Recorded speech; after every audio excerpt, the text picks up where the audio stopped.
Hello everyone, welcome to KV teachers guild. बच्चों, अभी हम स्टार्ट करेंगे 9th क्लास मैथ्स के chapter number 5 I M up and round का exercise set 5.6।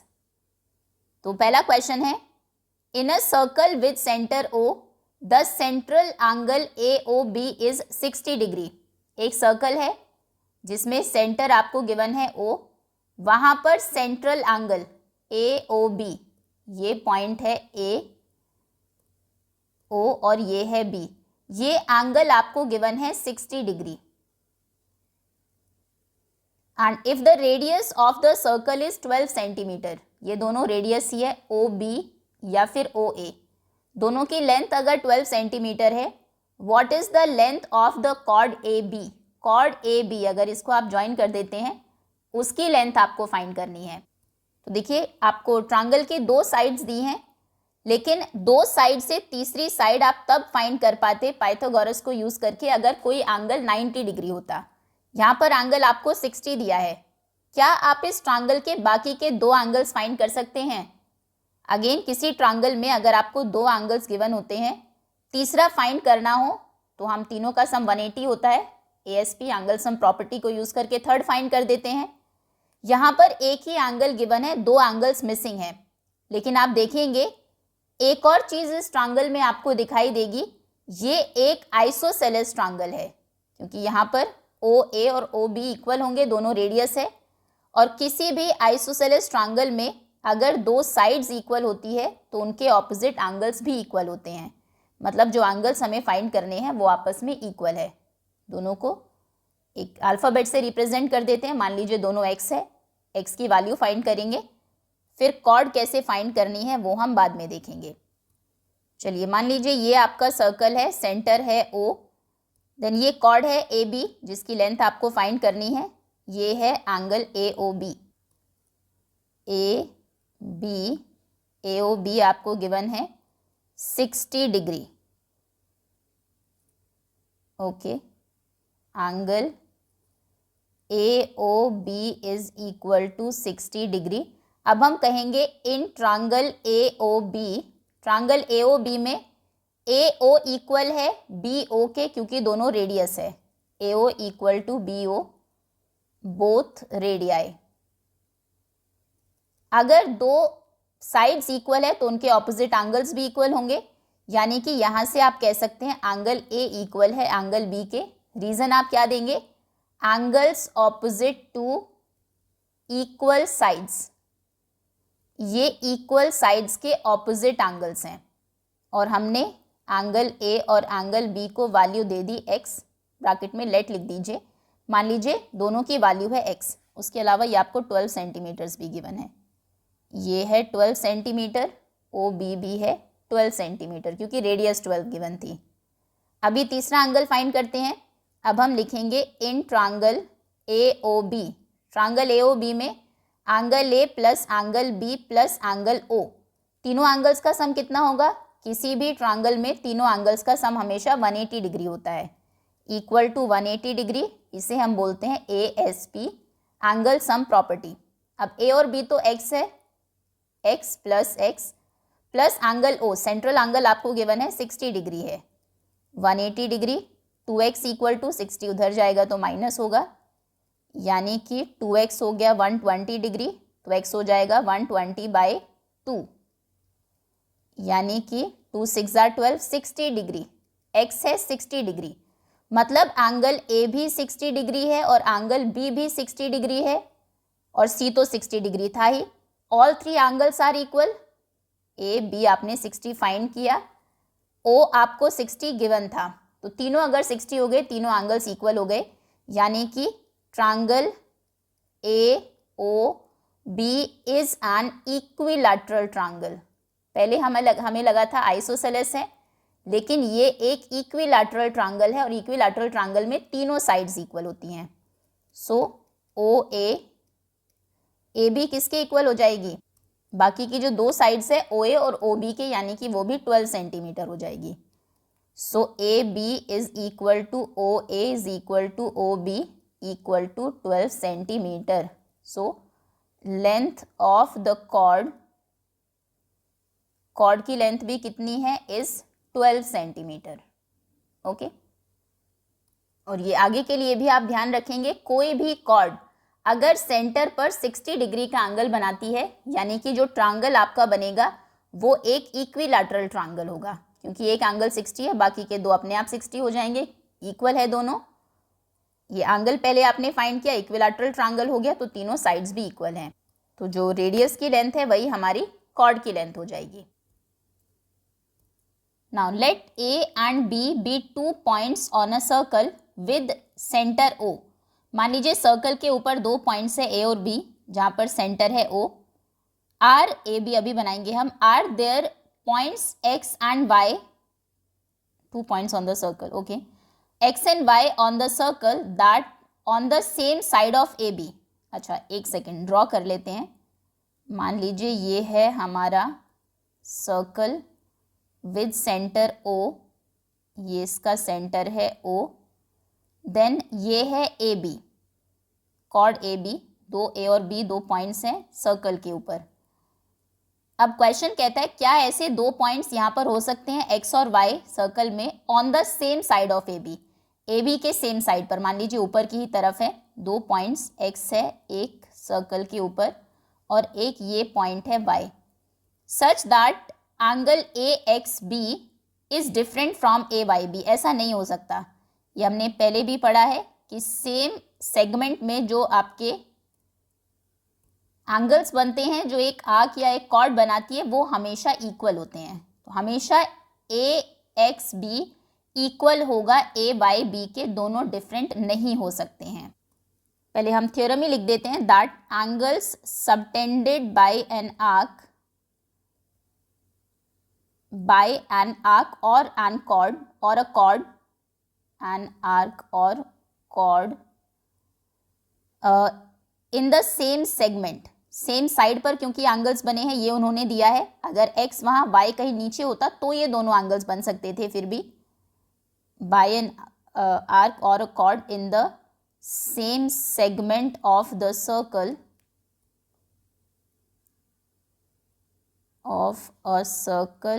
Are equal.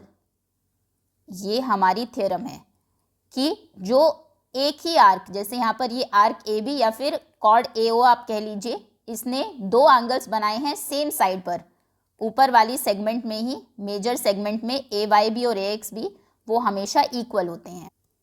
So no such point X and Y, कोई भी ऐसे point X और वाई एग्जिस्ट नहीं करेंगे, exist on the same side of AB। Okay, ये first part का answer हो जाएगा। Next, second, is it true that if angle A X B is equal to A Y B, क्या ये true है कि अगर ए एक्स बी ये एंगल इक्वल है ए वाई बी के, then X and Y lie on the same side of the circle. देखिए, ये ज़रूर ट्रू होता है कि अगर एक्स और वाई सेम साइड पर लाई करते हैं तो ये दोनों एंगल्स इक्वल होंगे, लेकिन इस थ्योरम का कन्वर्स ट्रू नहीं होता। मतलब कि अगर एंगल्स इक्वल हैं तो ज़रूरी नहीं है कि वो सेम सेगमेंट में ही हो। फॉर एग्जाम्पल, इसको गलत प्रूव करने के लिए एक एग्जाम्पल आप दे सकते हैं। ये सर्कल है हमारा, मान लीजिए ये था आपका डायमीटर।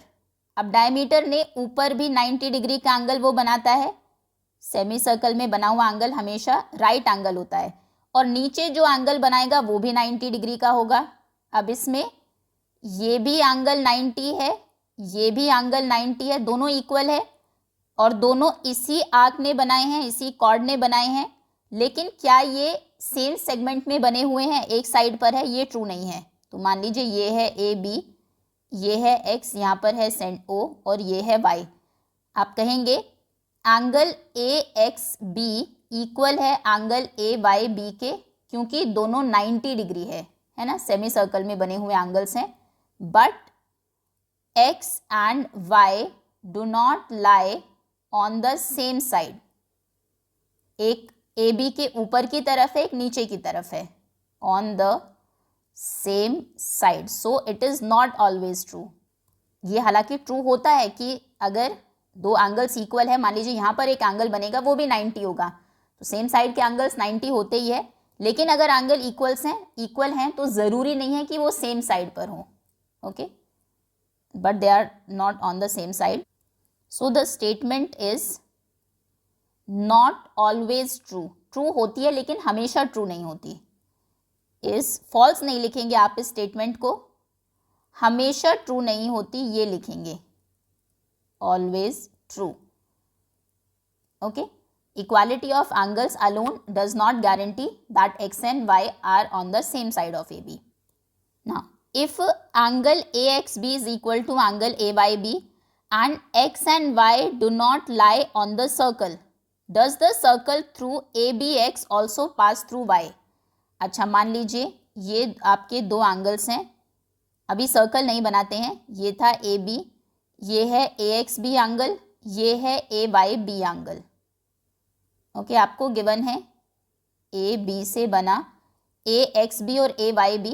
अब क्वेश्चन है कि अगर आप ए बी और एक्स से पास होता हुआ एक सर्कल बनाना चाहते हैं, क्या ज़रूरी है कि वो वाई से भी पास होगा? तो बिल्कुल ज़रूरी है. ये देखिए, अगर आप ऐसा सर्कल बनाते हैं, ये वैसे तो ऐसा कभी होगा नहीं, बट अगर ऐसा है भी तो मान लीजिए यहाँ पर एक पॉइंट है जो इक्वल एंगल बनाता है ए एक्स बी के, क्योंकि वो सेम सेगमेंट में एंगल्स हैं. ये एंगल इसके इक्वल होगा, लेकिन हमें पहले ही दिया है कि ए एक्स बी तो ए वाई बी के इक्वल है, तो कहने का मतलब है वाई और ये पॉइंट सेम ही है, वाई भी बाय डिफ़ॉल्ट इसी के ऊपर हो जाता है. इन्हें हम कंसाइक्लिक बोलते हैं. मतलब ये हमारी थ्योरम का कन्वर्स है एक तरह से. हमारी थ्योरम कहती है कि अगर यहाँ पर दो पॉइंट्स आपको दे दिए जाए तो एक कॉर्ड से बनने वाले दोनों एंगल्स इक्वल होते हैं. उसका कन्वर्स कहता है कि दो एंगल्स अगर इक्वल है वो चारों पॉइंट्स कंसाइक्लिक है. ये एक्चुअली आपका नेक्स्ट टॉपिक है, कंसाइक्लिसिटी. नेक्स्ट उसमें करेंगे. अभी सिर्फ आप इतना ही लिखेंगे that if two points, actually ये लिखा भी है यहाँ पर, 10th थ्योरम यही है आपकी. If a line segment A be joining two points A और बी, अगर ए और बी को ज्वाइन करके एक लाइन सेगमेंट बनती है जो सबटेंड करती है equal angle at two other point C और डी पर वो इक्वल एंगल बना रही है, then CD that lie on the same side of AB, then all four points lie on a circle. तो चारों पॉइंट सर्कल के ऊपर ही लाई करते हैं. बस यही आपको लिखना है. आप AB की जगह XY लिख देंगे. हम कहेंगे if two points A and B, no, two points X and Y, X और Y सबटेंड करें एंगल सेम कॉर्ड AB पर, X and Y subtend equal angle, subtend equal angles at the same chord AB, then the 4 points A, B, X and Y are concyclic. Okay, concyclic means they lie on the same circle. So Y also lie on the same circle passing through A, B and X. So Y also lie on the same circle. ठीक है. So the statement is true. ये statement true है. First statement false है. Second not always true. हमेशा true नहीं होती. Same side के angles equal होते हैं, लेकिन अगर एंगल्स इक्वल है ज़रूरी नहीं है कि वो सेम साइड पर ही हो, दूसरी साइड पर भी हो सकता है दूसरा एंगल. और तीसरी स्टेटमेंट ट्रू है. Next is find x. इसमें आपको एंगल एक्स फाइंड करना है इन फिगर 5.26. ओके, मान लीजिए ये दोबारा से फिगर आप ड्रॉ करेंगे अपनी आंसर शीट में, और मान लेते हैं ये है इसका सेंटर ओ. ओके, अब ज्वाइन करिए ए ओ सी ओ और एक, चलो स्ट्रेट लाइन ही ड्रॉ कर देते हैं. हमने ज्वाइन किया ए ओ और सी ओ को. अब देखिए यहाँ पर आप, अच्छा इसको करने का वैसे एक आसान तरीका भी है, हो सकता है आपके टीचर वही बताए कि अगर किसी आपके क्वाड्रिलैटरल के चारों पॉइंट सर्कल के ऊपर हो, जैसे कि इसमें है, उसे हम साइक्लिक क्वाड्रिलैटरल बोलते हैं, और उसमें ऑपोजिट एंगल्स का सम हमेशा 180 डिग्री होता है. तो बस आपको वही स्टेटमेंट लिखनी है that ABCD is a cyclic quadrilateral, so angle B plus angle D is 180 degree, if this is 100 this is 80। वहाँ से सिंपल हो जाएगा। लेकिन क्योंकि अभी तक साइक्लिक का कॉन्सेप्ट नहीं आया है तो हम इसको जो हमारी ये सेंटर पर एंगल सबटेंड करने वाली प्रॉपर्टी है उसको भी यूज़ कर सकते हैं। तो देखिए हमने यहाँ से ज्वाइन किया, ये हमारा सेंटर है O। यहाँ से आप देखेंगे ये एक आर्क है AC जिसने सेंटर पर AOC ये एंगल सबटेंड किया है। अभी आप इसको इधर से देख रहे हैं, इन पॉइंट्स को, इन लाइन सेगमेंट को भूल जाइए, मान लीजिए ये है ही नहीं, ठीक। तो ये सेंटर का एंगल है AOB और ये है ADC, ये अदर पार्ट में बना हुआ एंगल है। हमें पता है अदर पार्ट में बना हुआ एंगल हाफ होता है सेंटर पर बने हुए एंगल का। पहले हम सिर्फ समझ रहे हैं, उसके बाद देखेंगे। अगर ये 100 है तो सेंटर का एंगल कितना हो जाएगा, इसका डबल यानी कि 200। अब ध्यान दीजिएगा, एंगल आपको ये वाला फाइंड करना है, ये एंगल इसका आधा होगा। उसके लिए आपको इस फिगर को इस तरफ से देखना पड़ेगा। ओके, मुझे बताइए कि अगर ये एंगल 200 है तो ये एंगल कितना होगा, जो इसका रिफ्लेक्स एंगल है। वैसे हमेशा एंगल में इसको रिफ्लेक्स बोलते हैं जो 180 से बड़ा होता है। तो अगर रिफ्लेक्स 200 है, ये एंगल कितना हो जाएगा, ये पूरा एंगल, किसी भी उस पर बनने वाला कंप्लीट एंगल हमेशा 360 डिग्री का होता है। तो ये 200 है, ये कितना बचा, 360 माइनस 200 यानी कि 160 डिग्री। अगेन इसको इधर से देखिएगा। अब इधर से अगर आप देखेंगे, अब इस लाइन सेगमेंट को भूल जाइए, मान लीजिए ये है ही नहीं, इसको भी भूल जाइए, ये भी नहीं है। अब सिंपल आपका क्वेश्चन ये बन गया, आपको ये एंगल पता है 160 डिग्री और ये एंगल आपको फाइंड करना है। तो अगेन सेंटर पर बना हुआ एंगल तो डबल होता है, तो अगर डबल 160 है तो ये कितना हो जाएगा, ये 80 डिग्री हो जाएगा। करेक्ट है, ऐसे भी निकाल सकते हैं, या साइक्लिक में ऑपोजिट 180 होते हैं तो उससे तो डायरेक्ट ही निकल जाएगा। खैर, सबसे पहले हमने इसमें कंस्ट्रक्शन की है तो वो हम लिखेंगे। आंसर नंबर 3 हमारी कंस्ट्रक्शन है जॉइन AO एंड CO। चलिए अब आते हैं सॉल्यूशन पर। तो सबसे पहले हम थ्योरम लिख देते हैं ताकि बार बार उसको ना लिखना पड़े, क्योंकि 2 बार हम उसको यूज़ करने वाले हैं। हम कहेंगे the angle subtended by an arc, angle जो एक आर्क सबटेंड करती है सेंटर पर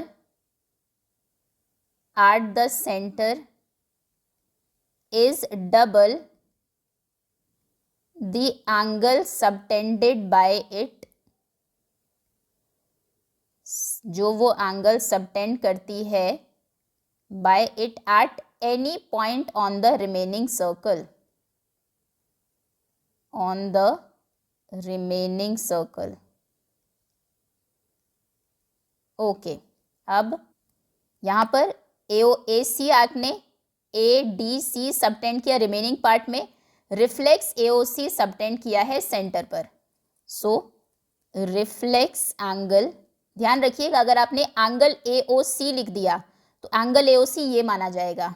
इसको जब हमें दूसरा एंगल लिखना होता है, मान लीजिए ये एंगल है ABC, तो इसके पीछे वाले एंगल को हम बोलते हैं रिफ्लेक्स एंगल ABC, बस रिफ्लेक्स लगा देते हैं उसके आगे। तो रिफ्लेक्स एंगल AOC डबल है एंगल ADC के। ADC आपको गिवन है 100, तो रिफ्लेक्स एंगल AOC इक्वल हो जाएगा 2 × 100 यानी कि 200 के। और एक और चीज़ आपको पता होनी चाहिए, कोई भी एंगल में, किसी भी एंगल में अगर हम उसका रिफ्लेक्स एंगल ऐड कर दे तो वो पूरा एक कंप्लीट एंगल बन जाता है। ओके, रिफ्लेक्स बनता ही वैसे है, किसी भी एंगल से 360 से वो एंगल माइनस करके। तो हम कहेंगे now angle AOC plus reflex angle AOC is equal to 360 degree, दोनों का सम 360 है। एंगल AOC रिफ्लेक्स है 200 प्लस 200 डिग्री इज 360, तो एंगल AOC कितना हो जाएगा, 360 माइनस 200 यानी कि 180 degree. Okay, sorry 160 degree. Angle AOC 160 degree है। वही प्रॉपर्टी हम यूज़ करेंगे कि सेंटर पर बना हुआ एंगल अदर पार्ट में बने हुए एंगल का डबल होता है। एंगल AOC डबल है x के, इज 2x, ये angle eight the centre theorem लिख देते हैं इसको, जो हम पहले लिख चुके हैं, तो बार बार पूरी थ्योरम लिखने की ज़रूरत आपको नहीं है। Theorem, okay.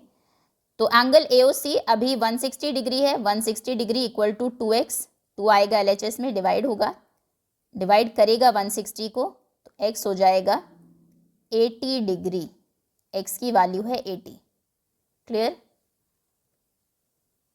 And that's all students.